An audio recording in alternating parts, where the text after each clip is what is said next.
మనం దాదాపుగా ఒక 20 రోజులుగా చూస్తున్నాం ఈ హెల్త్ పాలసీకి సంబంధించి తెలంగాణ రాష్ట్రంలో జరుగుతున్నటువంటి చర్చ కావచ్చు లేదా వివాదాస్పదమైనటువంటి అంశాలు కావచ్చు. అంటే Hyderabad industrial land transformation policy, పరిశ్రమలకు కేటాయించిన భూములను బదలాయింపు చేయడం మీద రాష్ట్ర ప్రభుత్వం తీసుకొచ్చినటువంటి ఒక జియో 27.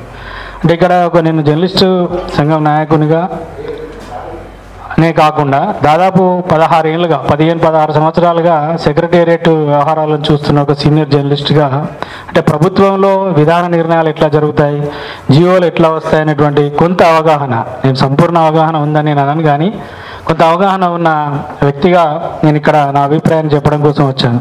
ముఖ్యంగా ప్రజాస్వామ్యంలో ప్రతిపక్షం, పత్రికలు తమ పాత్రను పోషించాలని పదే మనం ఎందుకు చెప్తున్నామంటే, ప్రభుత్వాలు అధికారంలో ఉన్నవాళ్ళు తప్పుదోవగా నడుస్తున్నప్పుడు వాళ్ళని సరి చేయాల్సినటువంటి బాధ్యత ప్రతిపక్షాల పైన ఉంటుంది, మీడియా పైన ఉంటుంది. అందుకే మీడియాను ఫోర్త్ ఎస్టేట్ అంటాం. ప్రభుత్వం మంచి చేసినప్పుడు మంచి అంటాము, ప్రభుత్వం తప్పుదారు వెళ్తున్నప్పుడు మీరు ఫలానా విషయాలలో తప్పుదారు వెళ్తున్నారు, దీన్ని సరి చేసుకోండి అని ఎత్తి చూపించడమే ఒక జర్నలిస్టుల యొక్క పాత్ర.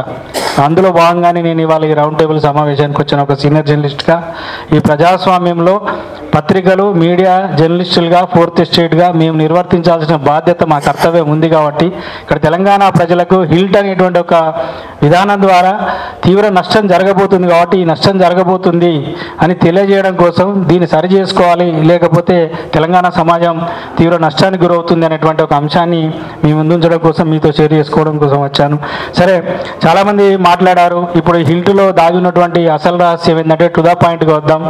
పరిశ్రమలను మార్చడం, ఇక్కడి నుంచి ఇంకో ప్రాంతానికి తరలించడం అనేది అంత సులువైన విషయం కాదు. ఎందుకంటే పారిశ్రామికవేత్తలుగా వాళ్ళ అభిప్రాయాలు మనం చెప్తున్నాం.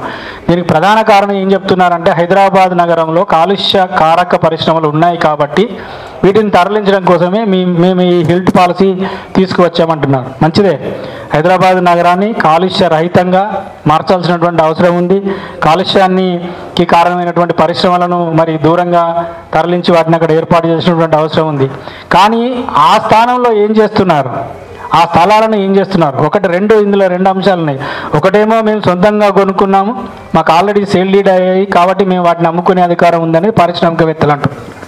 రెండవది, లీజ్కి ఇచ్చిన ల్యాండ్స్ను ఈ హిల్ట్ విధానంలో అమ్మడానికి ప్రభుత్వం నిర్ణయం తీసుకుందా లేదా అంటే, కొంత రచ్చ అయిన తర్వాత దీన్ని సవరణ చేస్తూ సంబంధిత శాఖ మంత్రి ఒక ప్రకటన అయితే చేశారు. ఇది లీజ్ ల్యాండ్లకు వర్తించదు, కేవలం చట్టబద్ధంగా రిజిస్ట్రేషన్ చేసుకున్న ల్యాండ్లకు వర్తిస్తున్నారు. అది అంటే ఇది ఒక రకంగా ప్రతిపక్షాలది, పత్రికలది, ప్రజాస్వామ్యవాదుల పోరాట ఫలితం. అంటే ఒక అడుగు వెనక్కి వేశారు. మొట్టమొదటిగా ఏమనుకున్నారు, మొత్తం భూములన్నింటినీ హిల్ట్ పాలసీ కిందకి తీసుకొచ్చి SRO రేటు అంటే సబ్ రిజిస్ట్రార్ రేటుకు 30% కడితే మేము రెగ్యులరైజ్ చేస్తూ ఉన్నారు. సరే, దానికి సంబంధించిన రేటు వాల్యూ వివరాలని ఇప్పుడు వాళ్ళు చెప్పారు. SRO రేట్ ఎంత ఉంటుంది, ఒక 50,000 ఉందనుకుందాం సపోజ్ SRO రేటు. యాక్చువల్గా మార్కెట్ రేటు చాలా ఎక్కువ ఉంటుంది. SRO రేటు 50,000 ఉంటే దానిలో 30% అంటే ఎంత, 15,000 కట్టాలి. 15,000 కట్టి 50,000కు విలువైన గజం భూమిని రిజిస్ట్రేషన్ చేసుకుంటే మార్కెట్ వాల్యూ ₹1,00,000 ఉండొచ్చు, 1,15,000 ఉండొచ్చు, 2,00,000 కూడా ఉండొచ్చు. అంటే ఎన్ని రెట్లు ఎక్కువ అనేది మనం క్యాలిక్యులేట్ చేసుకోవచ్చు. అది ప్రధానంగా దీని వెనుక దాగినటువంటి అంశం. సరే, పారిశ్రామికవేత్తలు వాళ్ళు ఏమంటున్నారంటే, మేము ఆల్రెడీ రిజిస్టర్ చేసుకున్నాం కాబట్టి మాకు సేల్ డీడ్ ఉంది, మేము దాన్ని అమ్ముకునే హక్కు ఉంది అని అంటున్నారు. సరే, మరి పారిశ్రామిక విధానంలో భూములను కేటాయించినప్పుడు, ఎందుకంటే దాదాపు 10 సంవత్సరాల పాటు రాష్ట్ర మంత్రివర్గంలో పనిచేసినటువంటి మాజీ మంత్రివర్యులు వారికి కూడా తెలుసు, చాలామంది తెలుసు, దానిలో కొన్ని నియమ నిబంధనలు ఖచ్చితంగా ఉంటాయి. ఏ పరిశ్రమకైనా ప్రభుత్వం భూమిని కేటాయిస్తున్నప్పుడు మీరు ఏ అవసరాల కోసం, ఏ ఉద్దేశం కోసం అయితే భూమిని తీసుకుంటున్నారో దానికి మాత్రమే వాడుకోవాలి.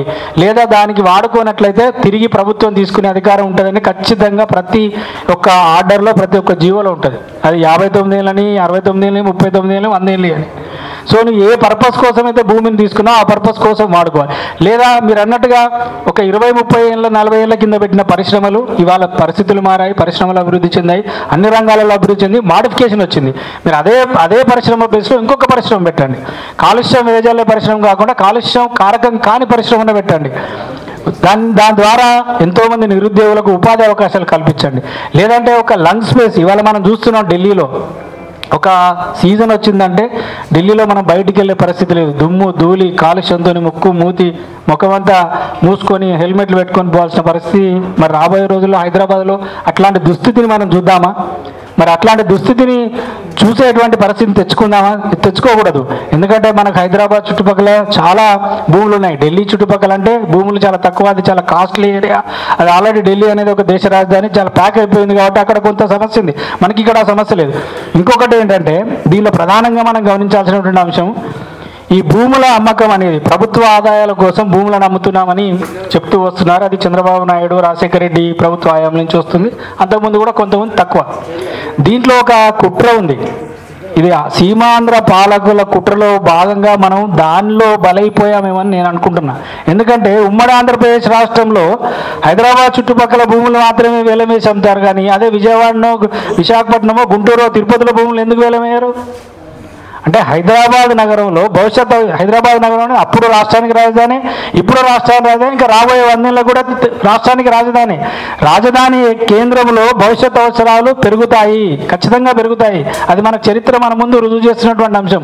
కాబట్టి మన భవిష్యత్ అవసరాల కోసం మన భూమిని అయితే ఉత్పత్తి చేయలేం, భూమిని పెంచలేం కదా, ఉన్న భూమిని కాపాడుకోవాలి కదా. ఇవాళ 1.5 జనాభాకు ఇవాళ హైదరాబాద్ నగరం వచ్చింది. ఇంకో 10-20 ఏళ్ళ తర్వాత 2 కోట్లు కావచ్చు, 3 కోట్ల తర్వాత 10 కోట్ల మంది కావచ్చు. 10 కోట్ల మంది అవసరాలకు సరిపడే ప్రభుత్వపరమైనటువంటి కార్యక్రమాలు చేయడానికి మరి భూమి ఎక్కడి నుంచి వస్తుంది? ఇట్లా భూములు అమ్ముకుంటూ పోతే ప్రభుత్వానికి ఆదాయాలు రావాలి నిజమే, ప్రభుత్వాన్ని నడపాల్సింది నిజమే, కానీ ఆదాయ మార్గాలను ప్రత్యామ్నాయ మార్గాలలో వెతుక్కోవాలి ప్రభుత్వం. ఇప్పుడు మళ్ళీ రీప్రొడక్టివిటీ లేని భూమిని అమ్మితే రేపు ఏం జరుగుతుంది? ఇప్పుడు మనం ఇక్కడ కూర్చున్నాం కదా, ఈ పక్క ఏరియానే ఒకప్పుడు దీన్ని మనం ఆజామాబాద్ ఇండస్ట్రియల్ ఏరియా అంటాం. ఇక్కడ ఈ విఎస్టీ ఉంది, ఈ వెనకనే మనం దీని పక్కనే కూర్చొని మనం మాట్లాడుతున్నాం. ఇక్కడ చార్మినార్ సిగరెట్ ఫ్యాక్టరీ ఉంది, దాని పక్కన ఉదయం పత్రిక ఉంది మూతపడి, దాని పక్కన ఇంకా చిన్న చిన్న కంపెనీలు ఉన్నాయి. గోవర్ధనకు వెస్లియన వీళ్ళందరికీ తెలుసు, మన వాళ్ళందరికీ కూడా తెలుసు. ఇది ఒకప్పుడు ఆజామాబాద్ ఇండస్ట్రియల్ ఏరియా, ఇంక్లూడింగ్ ఈ బాలింగంపల్లి ఏరియా కూడా. ఇవాళ ఇది సిటీ హార్ట్ సెంటర్ అయిపోయింది. బాలానగర్ అప్పుడు మనం సిటీ అవుట్స్కట్స్ అనుకున్నాం, ఇప్పుడు అది సిటీ హార్ట్ సెంటర్ అయింది. ఇప్పుడు బాలానగర్ కాదు, ఓఆర్ఆర్ ఔటర్ రింగ్ రోడ్ అవతల కూడా ఇలా పరిశ్రమలు పెట్టాల్సినటువంటి పరిస్థితి వచ్చింది. కాబట్టి మనం ప్రభుత్వం అనేది ఎప్పుడైనా కూడా రాబోయే 50 సంవత్సరాలకు, రాబోయే 20 సంవత్సరాలు భవిష్యత్ దృష్టితో ఆలోచించాలి.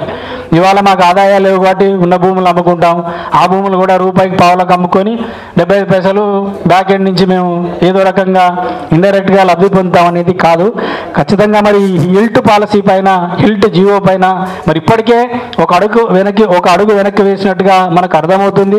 మళ్ళీ దీని మీద ఒక సబ్ కమిటీ వేస్తాం, దీని మీద ఒక మంత్రులతో మళ్ళీ ఉప మంత్రి వర్గం వేస్తాం. దీన్ని పూర్తిగా సమీక్షించిన తర్వాత దీన్ని ముందుకెళ్దామని మళ్ళీ ప్రభుత్వం నుంచి ప్రకటనలు వస్తున్నాయి. కారణం ఏంటి? ప్రతిపక్షంలో, ప్రజాస్వామ్యంలో ప్రతిపక్షం తన పాత్ర పోషించింది, పత్రికలు తన పాత్ర పోషిస్తున్నాయి, ప్రజాస్వామ్యవాదులు చైతన్యవంతులైన ప్రజలు కూడా తమ పాత్ర పోషిస్తున్నాయి. కాబట్టి వాళ్ళ ప్రభుత్వం మళ్ళీ రీథింకింగ్లో పడ్డది. సో ఇది డెమోక్రటిక్ ట్రూ స్పిరిట్. కాబట్టి ఈ విషయంలో రాష్ట్ర ప్రభుత్వం తప్పనిసరిగా పునరాలోచన చేయాలి. పరిశ్రమల వాళ్ళకు కూడా సరి అయిన న్యాయబద్ధమైనటువంటి వాళ్ళకి ప్రత్యామ్నాయం చూపించాలి. ఈ భూములను ఎట్టి పరిస్థితుల్లో అమ్మదు. ఈ భూములు ఎవరివి? ప్రజలే. ప్రభుత్వాన్ని అంటే ప్రజలే. ఈ ప్రజల కోసం కేటాయించేటువంటి భూములలో మీరు లంగ్ స్పేస్ ఏర్పాటు చేయండి, లేదా కొత్త పరిశ్రమల్లో ఏర్పాటు చేయండి. కొత్త వాళ్ళకి చాలామంది ప్రభుత్వ రంగంలో వచ్చే ఉద్యోగాలు ఎంత పర్సెంటేజ్ అండి? ప్రైవేట్ రంగంలో, సేవా రంగంలో ఇప్పుడు చాలా రకాల సాఫ్ట్వేర్ కంపెనీస్, మిగతా కంపెనీ, రకరకాల సర్వీసెస్ కంపెనీస్ వచ్చాయి. వాటిలో ఉపాధి అవకాశాలు కల్పించండి. వాటి కోసం మీరు ఈ ప్రజల ఆస్తిని ఉపయోగించాలి తప్ప మాకు ఆదాయం లేదు, మాకు ఏదో రకంగా ఆదాయం రావాలి కాబట్టి మేము ఏదో ఒక కొత్త పాలసీ తీసుకొస్తాం అంటే బలవంతంగా పరిశ్రమల వాళ్ళని మెడలు బట్టి వెళ్ళగొడతాం, మీరు ఏమన్నా అనుకోండి మాకు డబ్బులు వస్తే చాలు అనేది కాదు. ప్రభుత్వం అనేది ప్రజల యొక్క కస్టోడియన్ మాత్రమే. ప్రజలు మీకు ఓట్లు వేసి అధికారం ఇచ్చిందంటే మా ప్రజలను, మా ప్రజా సంపదను, ప్రభుత్వ ఆస్తులను మీరు కాపాడండి తప్ప మీ సొంత అవసరాల కోసం వాడుకోమని చెప్పలేదు. ఖచ్చితంగా మరి హిల్ట్ పాలసీ పైన ప్రభుత్వం పునరాలోచన చేయాలి. పారిశ్రామికవేత్తలకు సరైనటువంటి ప్రత్యామ్నాయ మార్గం చూపించాలి. ఈ డబ్బుల వెనక వీరే చెప్పారు, ఇప్పటిదాకా ప్రభాకర్ గారు చెప్పినట్టు సంవత్సరానికి 2.5 లక్షల కోట్ల ఆదాయం వస్తుంది అంటున్నారు. మరి సంవత్సరానికి 2 లక్షలు అంటే 5 ఏళ్ళలో ఎన్ని లక్షల కోట్లు? మరి ఎక్కడ పోతాయి ఇవన్నీ? ఎవరి జేబులోకి పోవడానికి ఆదాయం? మరి హైరైజర్ బిల్డింగ్లు 20 ఫ్లోర్లు 30 ఫ్లోర్ల బిల్డింగ్లు కట్టి మరి అమ్ముకుంటే ఒక్కొక్కటి ఇవాళ 1 కోటిన్నర. ఇవాళ మనం చూస్తున్నాం మన కోకాపేటలో 1 ఎకరం 173 కోట్లు 160 కోట్లకు అమ్ముడు పోయింది. సరే ఆన్ అండ్ యావరేజ్ 150 కోట్లు అనుకుందాం ఎక్కడైనా. ఒక ఎకరం భూమి ఇవాళ 150 కోట్లు బహిరంగ వేల మార్కెట్లో ఉంది అంటే భూమి విలువ ఎంత ఉందో మనం అర్థం చేసుకోవచ్చు.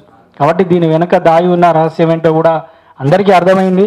ఖచ్చితంగా ప్రభుత్వం దీనిపైన పునరాలోచన చేయాలి. ఈ హిల్ట్ పాలసీని రద్దు చేయాలని నేను డిమాండ్ చేయను, కానీ దీన్ని పునర్నిర్వచించాలి, సవరించాలి.